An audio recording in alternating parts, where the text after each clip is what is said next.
sentimos vacíos, que sentimos que no le importamos a nadie.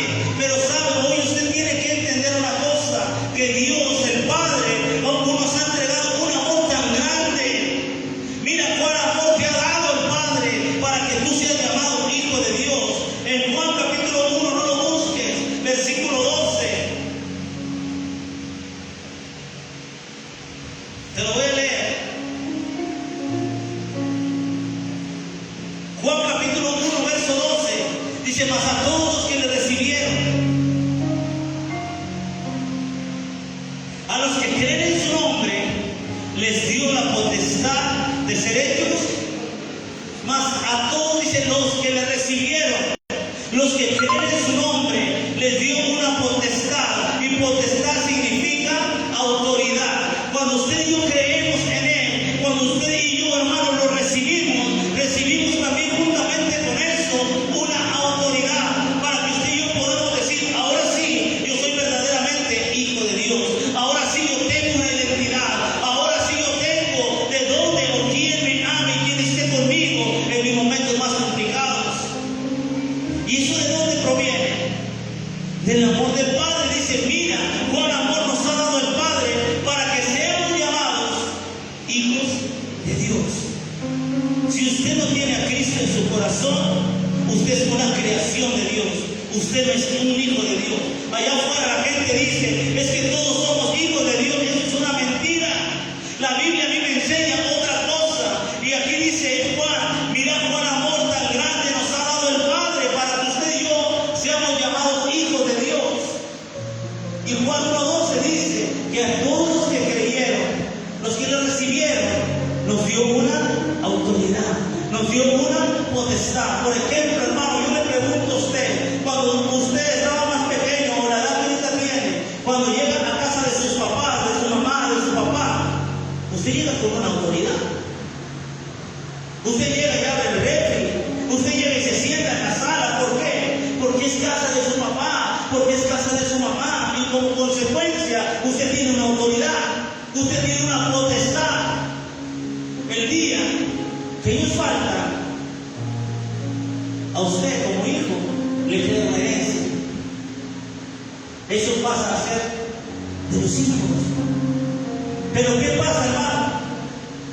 Que aunque usted tal vez sea un hijo legítimo, pero no tiene su papelería, o no hay algo que avala que usted realmente es hijo de él, ¿qué sucede? Se anula, hermano, la herencia. Aunque usted pelee, aunque usted diga, aunque usted haga, tiene que haber algo que compruebe que realmente usted ha sido presentado o usted ha sido reconocido como hijo. Y en este caso, hermano, nosotros cuando entendemos y comprendemos y recibimos a Jesucristo, recibimos justamente una autoridad, recibimos una potestad de ser hechos hijos de Dios. Y como hijos de Dios, mire, hermanos, de Dios tenemos muchas bendiciones por parte de Él. Verso 2. Amados, ahora somos hijos de Dios y aún no se ha manifestado lo que hemos de ser. Pero sabemos que cuando Él se manifieste, seremos semejantes a Él, porque lo veremos como Él es. Escúcheme bien esta parte. Dice, amados, ahora somos hijos de Dios. Pero déjeme decirle algo. El ser hijo de Dios, hermano, no significa que seamos perfectos.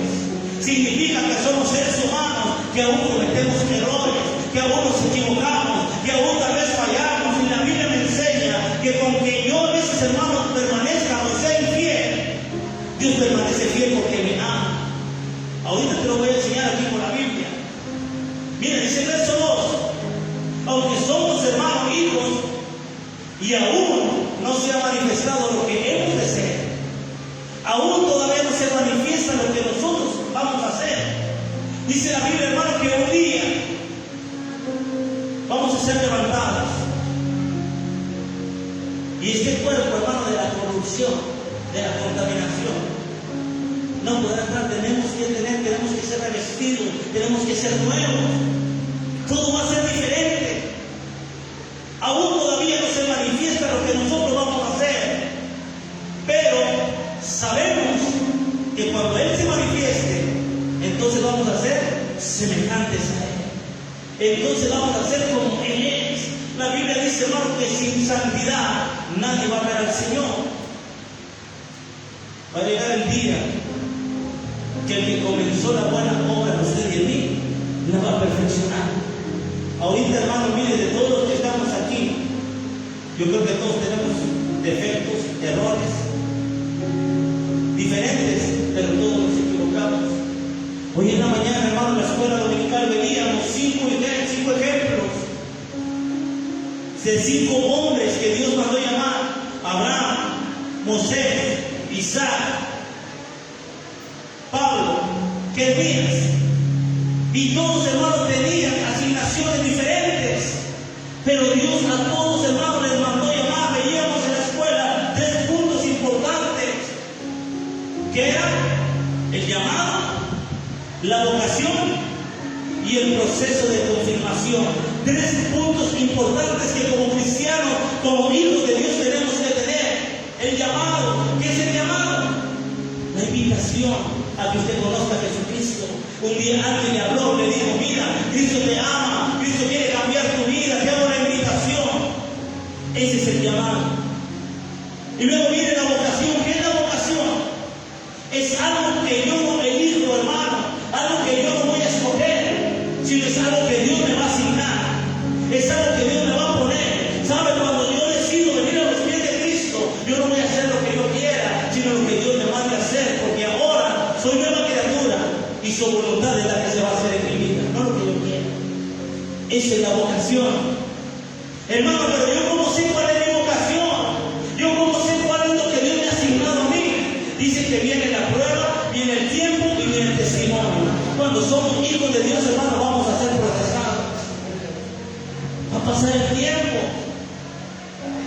Nos tenemos que esperar a varias cosas. Y tenemos que vivir diferentes dificultades para hacer de testimonio a la demás gente. Esa va a ser la confirmación de nuestra vocación. Es donde usted y yo vamos a saber para qué Dios me llamó. Mira, hay gente que tal vez es procesado a través de la economía y dura mucho tiempo batallando económicamente, pero va a llegar el día que Dios te va a bendecir abundantemente y ese va a ser tu llamado, va a ser tu vocación. Es donde tú vas a compartirle a la gente que en tus momentos más difíciles Dios siempre estuvo ahí, que nunca te dejó sin comer, que siempre suplió lo que necesitabas. Va a haber gente, hermano, que está pasando procesos de enfermedad. Esa es tu vocación y el llamado Dios te lo dio. Pero va a llegar el momento que Dios te va a utilizar como un testimonio vivo, donde la gente pueda ver el poder de Dios a través de ti. Es por eso que vivimos diferentes procesos. Es por eso que hoy tenemos que entender, hermano, que a uno se manifiesta lo que tenemos que ser. Pero hoy somos hijos de Dios cuando hemos aceptado a Cristo. Verso 3. Y todo aquel que tiene esta esperanza en Él se purifica a sí mismo, así como Él es puro. Todo aquel que tiene esta esperanza en Él, dice, se purifica a sí mismo. Dígame una manera de purificarse usted como ser humano, como hijo de Dios.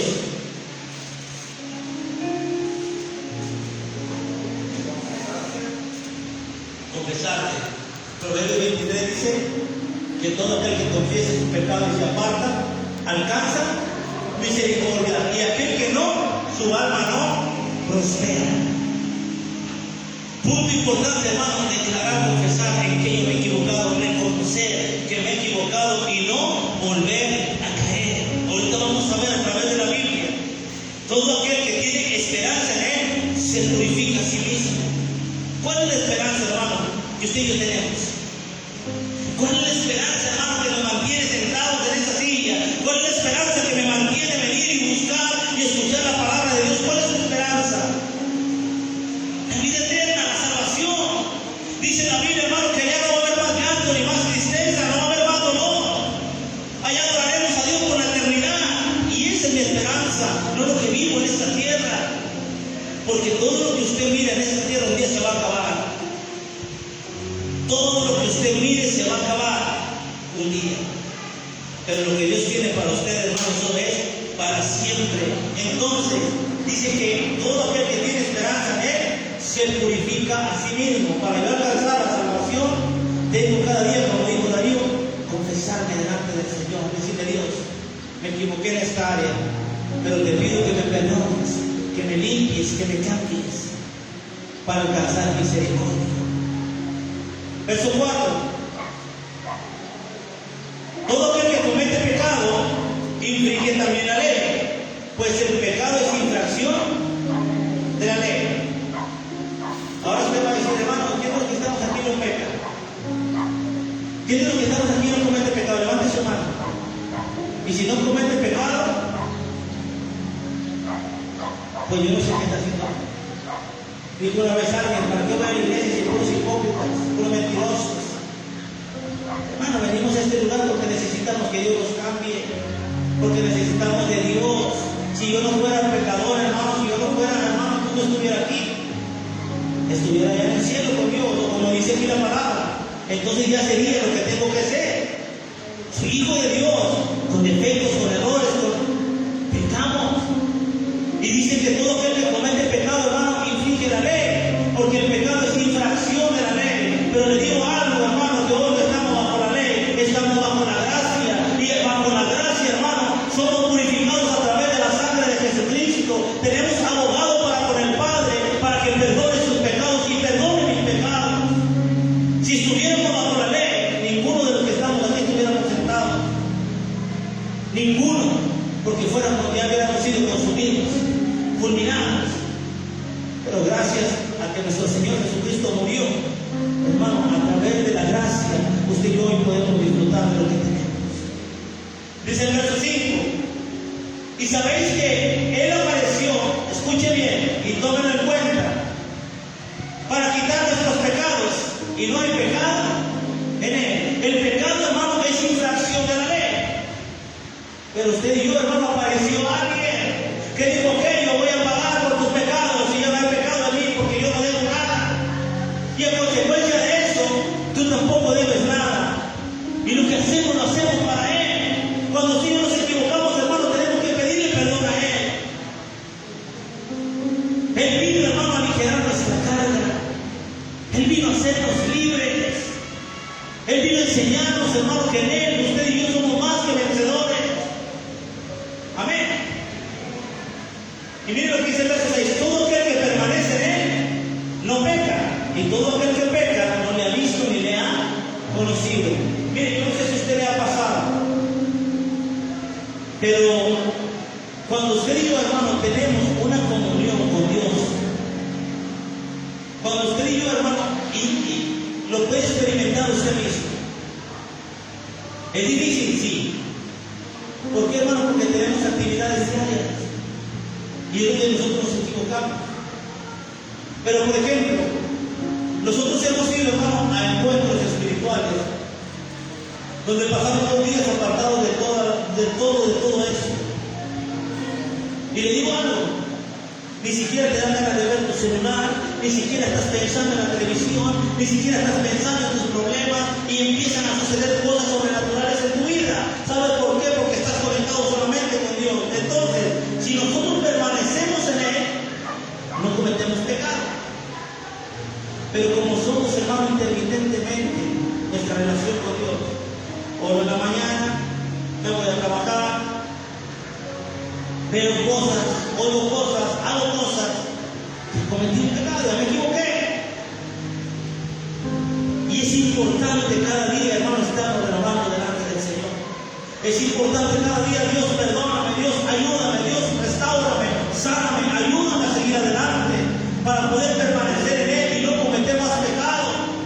Ahora le voy a enseñar una cosa que la Biblia me enseña. En el verso 7 dice: hijitos, nadie os engañe. El que hace justicia es justo como Él es justo. Pero mire lo que dice el verso 8: el que practica el pecado, ¿qué? Dígalo usted, para que no me eche la culpa a mí.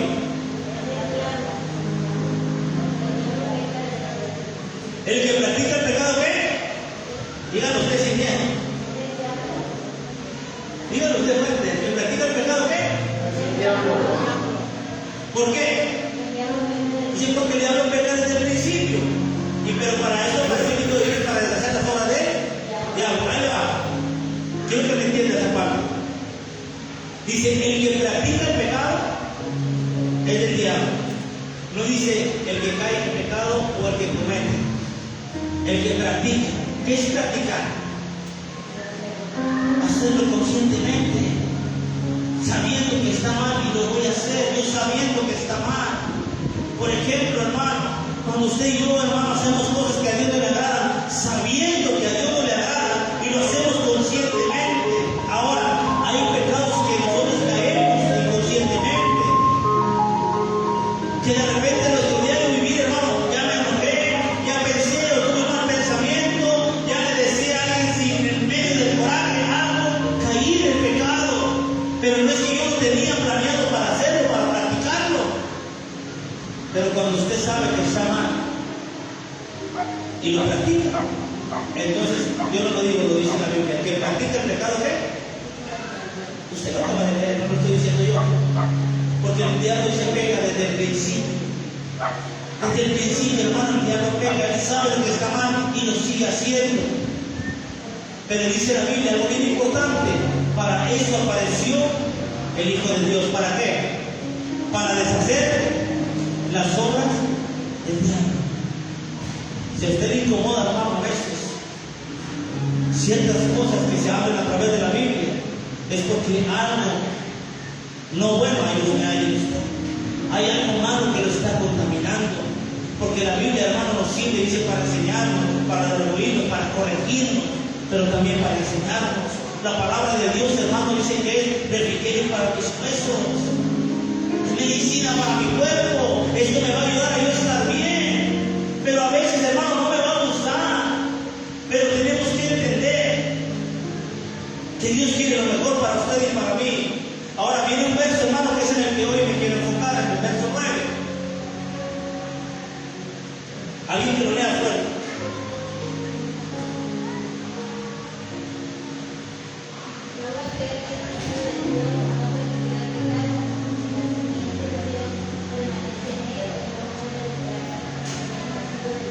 Todo aquel que es nacido de Dios, dice, no practica el pecado.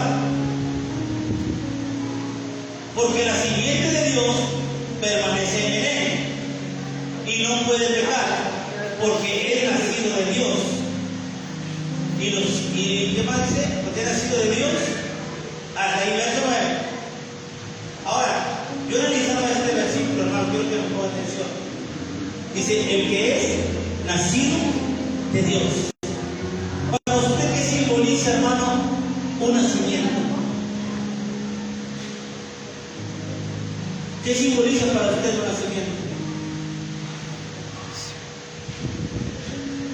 Vida. Hace 4 años y medio, hermano, cuando empezamos con este proyecto de la iglesia, yo me encerré en mi cuarto y yo empecé a orar a Dios y le dije, Señor, ¿qué nombre quieres que le ponga a la iglesia? Y empecé a orar, y empecé a orar, y empecé a orar. Y el nombre que usted ve de la iglesia, hermano, Dios me lo dio en medio de oración. No fue algo que yo me imaginé o una locura, no, hermano, fue algo que Dios me dio en medio de la oración. Generación que adora a Dios. Y eso me enseñó a mí, hermano, que no hay edad para adorar a Dios. Desde el más pequeño hasta el más grande, hermano, tenemos la libertad para adorarle. No hay edad para decirle, tú sí puedes y tú no. No, hermano, no hay límites para adorar a Dios. Pero generar, hermano, yo empecé a investigar esa parte, y generar simboliza dar vida, producir, hacer algo. Y cuando Nicodemo se encuentra con Jesús, le dice, Señor, ¿qué debo de hacer para heredar el reino de los cielos? ¿Qué le dijo? Tienes que nacer de nuevo. O sea, que sin darse cuenta, Nicodemo estaba muerto en vida, hablando espiritualmente. Y hoy en día, hermano, hay mucha gente que espiritualmente, hermano, no tiene vida, hablando en el ámbito espiritual. ¿Qué tenemos que hacer? Nacer de nuevo. Nacer en Dios. Porque tal vez hemos vivido una vida desordenada. Tal vez hemos vivido una vida, hermano, que no ha sido agradable delante de Dios. Pero tenemos que nacer en Dios. Tenemos que decirle, Dios, yo quiero hoy tener esa vida que tú me has dado, ese nacimiento en ti, aprender de ti, que tú hagas tu obra en mí. Todo aquel que ha nacido de Dios dice, no practica el pecado. Disculpen, hermano, pero realmente somos nacidos de Dios, no lo practicamos. Caemos tal vez, porque no soy perfecto, yo sé que usted tampoco y nadie es perfecto, pero no lo practicamos, porque hay algo en tu interior que te redarguye y te dice no lo hagas, porque hay algo que te hace sentirte mal dentro de ti. ¿Sabes qué es? El Espíritu Santo de Dios. Por ejemplo, te voy a poner un ejemplo, por así decirlo. Si yo sé que la Biblia a mí me enseña y dice que los borrachos no heredan el reino de Dios, yo lo sé. ¿Y qué pasa si yo digo, bueno, además este sábado voy a tomar y me voy a emborrachar hasta más no poder, y luego le pido perdón a Dios el domingo? Yo le pregunto, ¿caí en el pecado o lo practiqué? O peor aún, déjame, voy al centro, me meto en una cantina 3 horas y me voy a besarlo. Voy a predicar. Pues yo le pregunto, ¿lo estoy practicando o estoy cayendo? Entonces dice que el que es nacido de Dios no practica el pecado.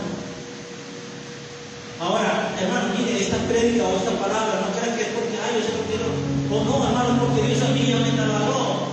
Es porque Dios en medio de la oración a mí, mire, ya me ministró, ya me exhortó, porque también cometo errores. Y déjeme decirle que hay pecados que también practico. Sé que está mal y a veces los hago. Y esta palabra primero, hermano, que me traspasó fue a mí. Dice que la espada, hermano, la Biblia es como una espada que traspasa, como una espada cortante. Yo estoy aquí compartiéndole la palabra. ¿Por qué? Porque le amo, no quiero que se pierda. Porque quiero que usted y yo aprendamos lo que la palabra nos enseña. Que si practicamos el pecado, hermano, entonces no somos nacidos de Dios. Entonces no somos hijos de Dios. Entonces no heredaremos la vida eterna. Y por consecuencia le voy a decir algo. Estamos perdiendo nuestro tiempo. Porque el servir a Dios, hermano, simboliza sacrificio. Porque la carne tenemos que sacrificarla. O dígame si es fácil llegar hasta donde estamos. Dígame si es fácil levantarte en la mañana y ir a la iglesia. No. A veces, hermano, la pereza nos gana. A veces no queremos llegar hasta este lugar. A veces sacamos 1000 pretextos para no venir. Pero yo sé que no es usted, hermano, es la carne que no quiere. ¿Y qué pasa? Que el espíritu a veces está debilitado. Que el espíritu a veces no ha orado, no ha leído, no ha ayunado. Entonces mi espíritu está débil y la carne por consecuencia va a dominar mi espíritu. Y nos quedamos a veces, hermanos, en otras cosas. Esta palabra para eso es para fortalecer nuestro espíritu. Para saber, hermano, lo que a Dios le agrada, lo que no le agrada. De qué manera yo puedo agradarle a Dios. De qué manera yo puedo tener un nuevo nacimiento. De qué manera yo puedo cambiar. Usted quiere ser, hermano, la misma persona que ha sido siempre. Usted quiere ser igual como usted era antes. Siempre me gusta hacer esta pregunta. Los que ya tenemos, hermano, tiempo sirviéndole a Dios, analícese 5, 6 o 10 años atrás y le pregunto, ¿es la misma persona? ¿Sigue siendo igual? No, hermano, tiene que haber un cambio. Pero la obra, el que la empezó, hermano, la va a perfeccionar. Pero para que Él perfeccione esa obra, usted y yo tenemos que estar dispuestos. Tiene que haber disposición en mi corazón. Dios no trabaja, hermano, en un corazón que no está dispuesto. Él nos dio libre albedrío para nosotros decidir lo que queremos hacer. ¿Usted quiere practicar el pecado?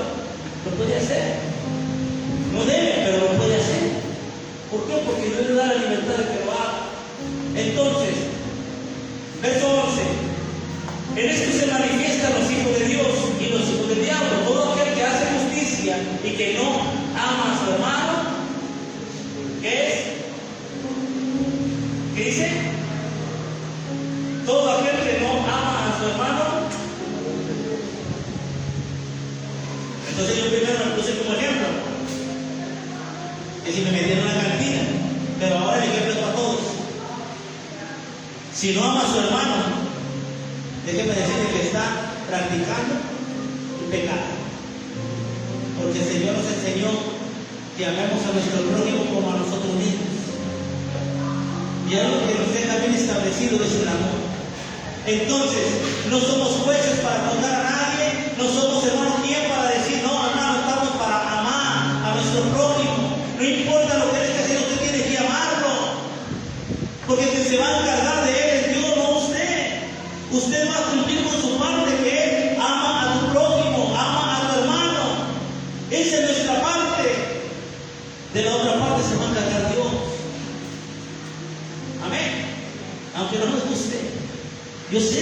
y yo he batallado también y sigo batallando. Gracias a Dios que ya Dios por ahí me está ayudando. Porque ese es el mensaje que habéis oído desde el principio. Que dice que nos amemos. ¿Quién? ¿Quién? Dígale que está a su lado. Si es mujer y hombre, con mucho respeto. Y el hermano, hermana, en el amor de Cristo te amo. Aunque no me saludes, aunque no me hables, aunque hables de mí, no importa. Yo te amo. Porque el Señor me ha mandado que así sea. En Juan capítulo 13, 34, no lo busques, se lo voy a leer. Dice: un mandamiento nuevo os doy, que nos améis unos a otros como yo os he amado, y que también os améis unos a otros. Hermano, una iglesia que no hay amor nunca jamás va a progresar, porque siempre vamos a estar mirando los defectos de los demás. Siempre vamos a estar mirando lo que el otro hizo para poder expresar ahí, y ya no hay amor, hermano, ya no hay unidad. Entonces yo lo invito a ustedes, y ustedes inviten a mí también, a que nos amemos unos a otros, a que juntos, hermanos, podamos crecer en amor, en armonía. Ahora, el amor no solamente es de palabras, el amor se demuestra con hechos. Yo le puedo decir a mi esposa que la amo 1, 2 y 10 veces, pero usted cree que ella me va a querer que yo la amo, hermano, si la ofendo, si la humillo, si le soy infiel? ¿Usted cree que ella me va a creer que yo la amo, aunque se lo diga todos los días? Dios es igual. Usted puede cantar, danzar, brincar y decirle: Dios te amo, como cantamos al principio, pero eso, hermano, no es válido si practicamos lo que a Él le agrada. Eso no es válido si usted no ama al que tiene a su lado. Dice la Biblia, hermano, que si al que vemos no lo podemos amar, ¿usted cree que va a amar a Dios si no lo ve? ¿Usted cree que va a poder amar a alguien que no ve? Si al que tiene a su lado no lo puede amar. Ahora, no solamente implica dentro de la iglesia, implica donde quiera que andemos, en nuestro trabajo, en nuestra casa, nuestros vecinos. Tenemos que aprender a amar. ¿Por qué? Porque es un mandamiento que el Señor dejó, que nos amemos unos a nosotros. Póngase de pie, mi gran personal.